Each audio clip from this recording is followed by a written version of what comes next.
Welcome to the Engineerable channel. I'm going to take a look at this crazy new QUASAR Gel Blaster from the brand Gel Fight. Now this is an exact copy of the Dara Polytechnic DR-12 QUASAR from the video game CYBERPUNK 2077. So it's pretty cool that they created a replica blaster from a video game and not real life.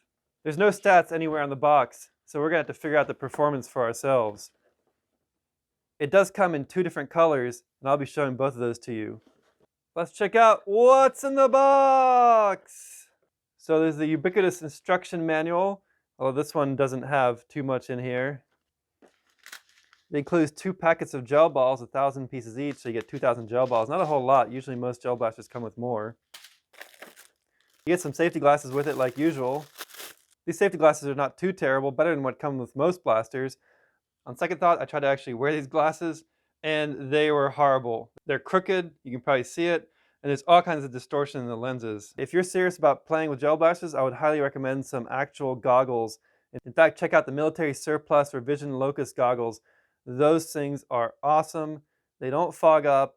They're pretty cheap because you can get them surplus, and they can take a shotgun blast to the face. Now, whether your face can take the shotgun blast, that's a different question.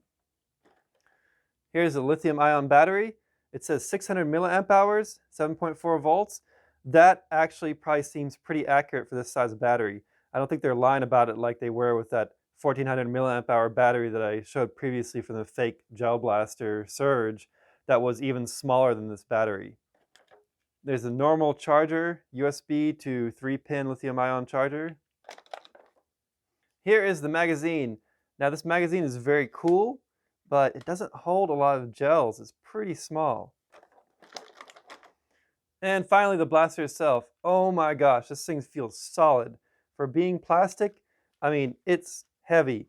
This thing easily weighs as much as a Glock-style handgun, if not more than that because of all the extra stuff back here. Nothing under there. This is everything that comes with the QUASAR blaster.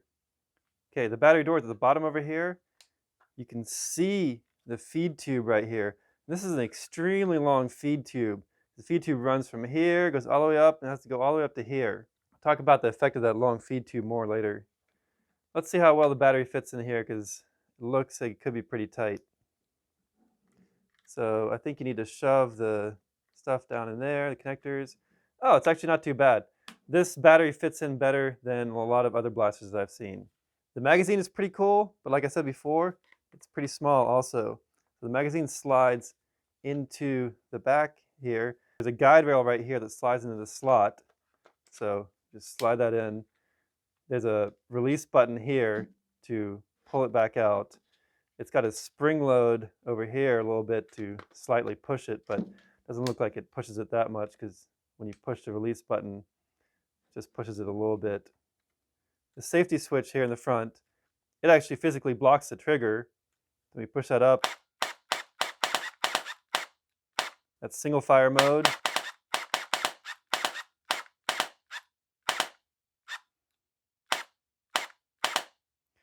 Sometimes it shoots twice in single fire mode, and then the next time you pull the trigger, it just kind of like gets ready.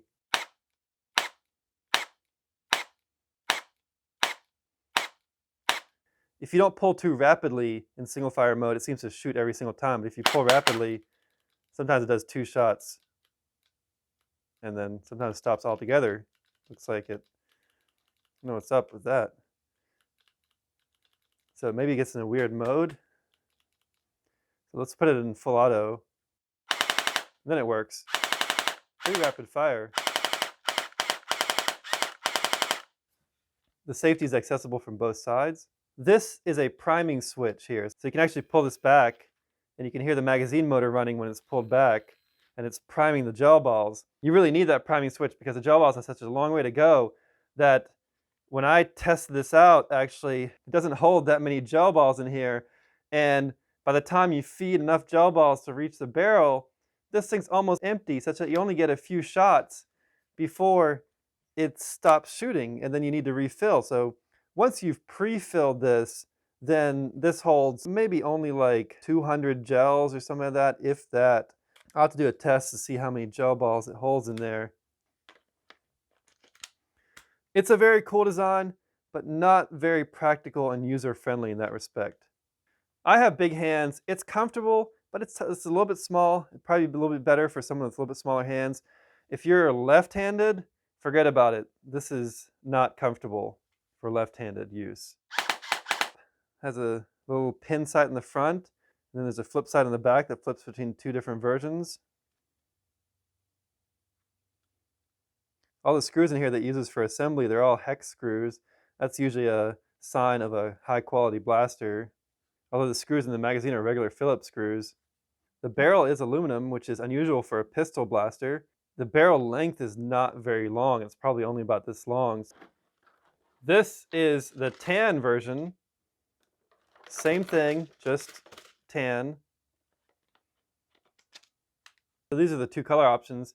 If you had both of them, you could probably take them apart and mix and match some colors, or you can just really just paint it.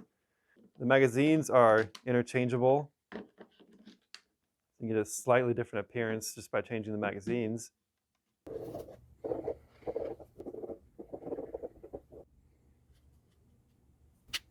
I counted how many gel balls this magazine holds, and it's only 176. So I guess they designed it for like 175. That's not a lot of gel balls. You're gonna run out quick, especially when you have that super long feed tube.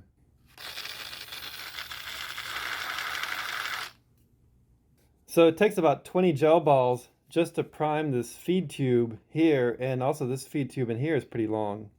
But watch what happens when you remove the magazine, even if it's not firing anymore.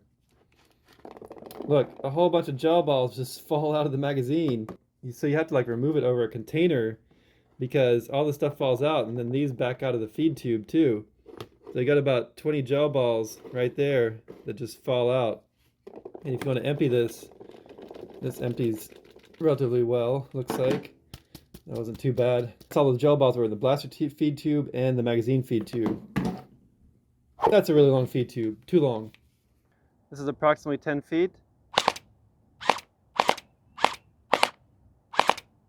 This is about 20 feet. This is about 30 feet. This is about 40 feet. This is about 50 feet.